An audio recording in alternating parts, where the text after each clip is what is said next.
de Zap novamente. Roda Judazinho do meu coração. Bom dia, Caio. Eu já participei antes, meu nome é Thalita.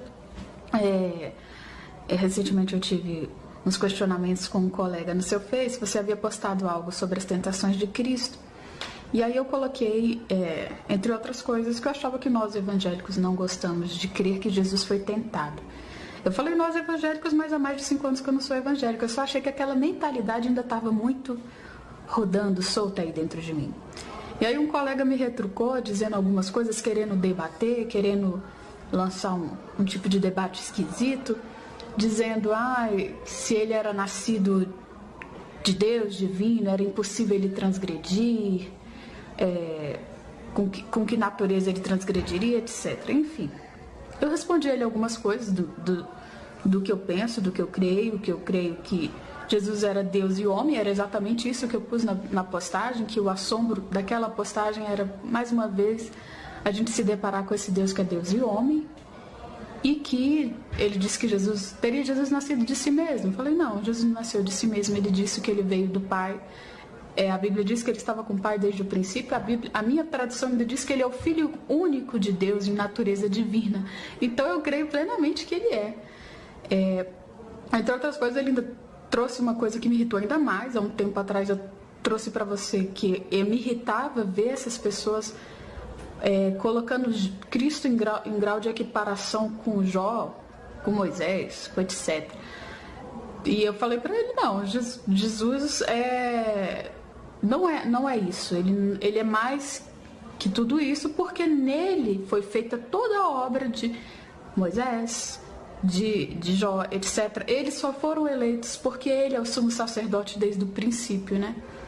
Então a gente engatou num embate mais ou menos assim, que já é um embate que eu já não gosto, porque me irrita profundamente esse tipo de afirmação. Tenho que vigiar, né?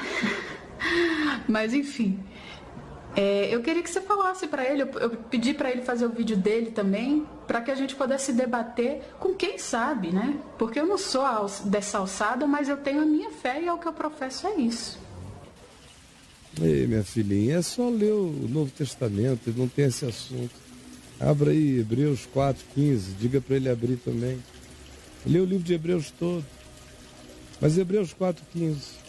Pois ele foi tentado em todas as coisas, à nossa semelhança, mas sem pecado. Como não foi tentado? Mateus 4, foi tentado. Tentação é aquilo que deixa a gente na luta, se faz ou não faz. Se não for assim, não é tentação. Não diz assim, Jesus foi levado pelo Espírito Santo, lá em Mateus 4, ao deserto, para receber informações de Satanás. Não, para ser tentado pelo diabo. É só ler e crer no que está dito. Em Lucas, ele diz aos discípulos, vós sois o que tendes permanecido comigo nas minhas tentações. Em João, no capítulo 12, os gregos o convidam para mudar-se para Edessa. E aí ele ouve aquela proposta de sobrevivência, de não ir à cruz. O que ele diz? Agora está angustiada a minha alma. Porque bateu uma angústia. Ele chega no Getsêmani, o que ele diz? Ó Pai, me leva logo ou passa de mim esse cálice? Chama os amigos e diz, fiquem comigo, orem e vigiem. Vocês foram os que permaneceram sempre comigo nas minhas angústias e tentações. A ênfase de Hebreus é justamente essa, ele só é meu sumo sacerdote. O rapazinho, eu não sei quem é, ele deve passar pelo meu site, mas não deve me conhecer, não deve me ler, não deve nada meu, não deve saber nada do que eu penso. Ele deve estar mais ouvindo um Miguel Ângelo da vida, um maluco desse tentando fazer destrinchamento da anatomia espiritual do Cristo homem, do Deus homem, entrando nas palhaçadas do indecifrável. Ao invés de assumir a simplicidade do que está declarado por Jesus, pelos apóstolos. E a Epístola aos Hebreus é chocantemente óbvia. Uma das ênfases é essa. E a conclusão é, se ele não foi tentado em todas as coisas à minha semelhança, ele não pode ser meu sumo sacerdote. Ele só pode ser meu sumo sacerdote é porque ele experimentou a tentação.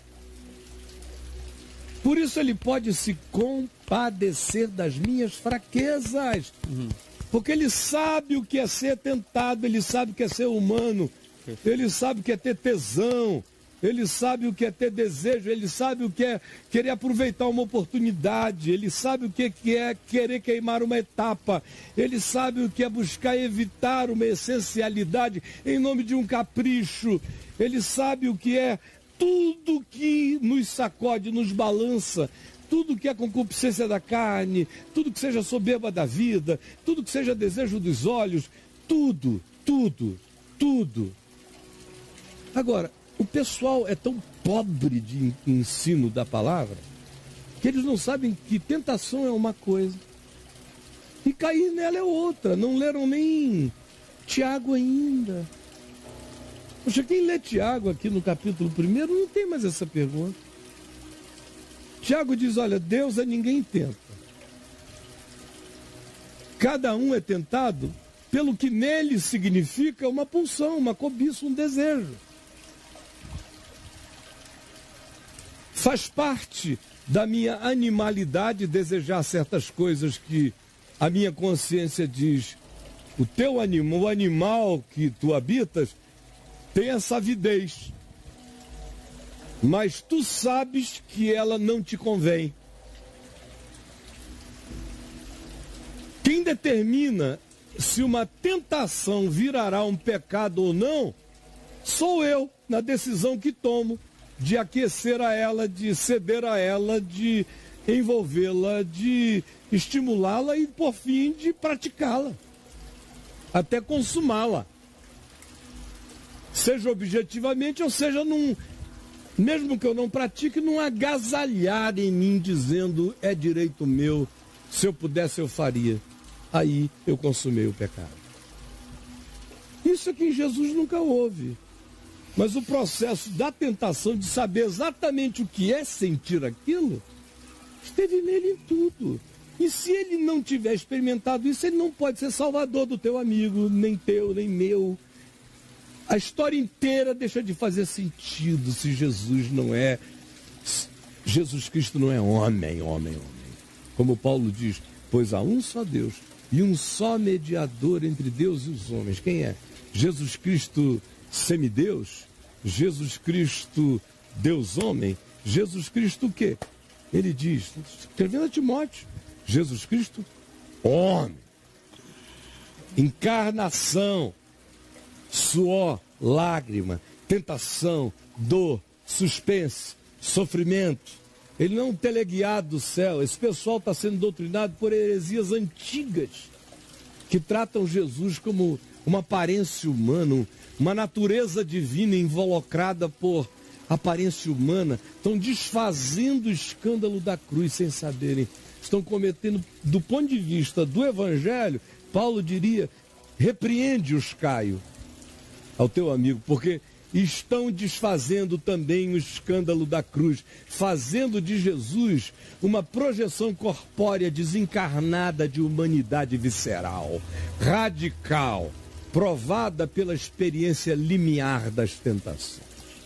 No mínimo isso, querida. Um beijo, Thalita.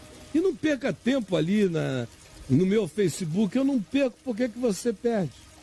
Ali, assim, dependendo do assunto, daqueles comentários, às vezes tem 95% de gente legal comentando. Aí surge um doido, dois doidos, um panaca, dois panacas, não mais do que isso, e cria um alvoroço danado.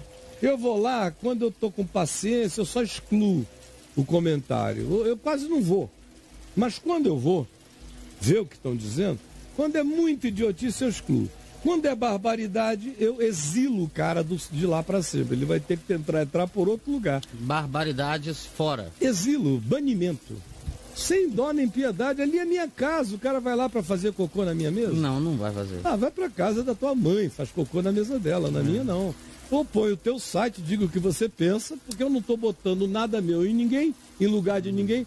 Quem quer vem no meu, eu não vou no de ninguém, então me respeita, né? Chegou na minha casa, se bater ali, não respeitar, eu vou bani-lo da minha casa assim, por que eu não vou bani-lo de outros espaços? Rapaz, a vida é mais simples do que os idiotas entenderam. Ô, Caio, por que a galera tem essa mania de ficar debatendo também as coisas? Porque são todos religiosos e políticos. São da mesma laia, cara. Eles não conseguem ser eleitos. Ele pensa assim e passa adiante. Eles têm que ir lá e fazer um xixi. Todo mundo é pichador. Só tem pichador, né? Praticamente. E os pichadores, como na sociedade urbana, chamam uma atenção danada. Porque você vê um prédio lindo, acabou de ser construído, está todo bonitinho, o cara vai lá e mete aquele chamegão do narcisismo idiotado dele para estragar uma beleza. E só ele e um grupinho de panacas irem de madrugada e dizer, pô, que legal que você botou aquilo lá. É nojento. Eu não tenho nenhuma condescendência com nenhum tipo de idiotice, como eu não tenho nenhum compromisso com nenhuma fala politicamente correta. Vocês vão sempre saber de mim exatamente o que eu penso. Nunca menos do que isso.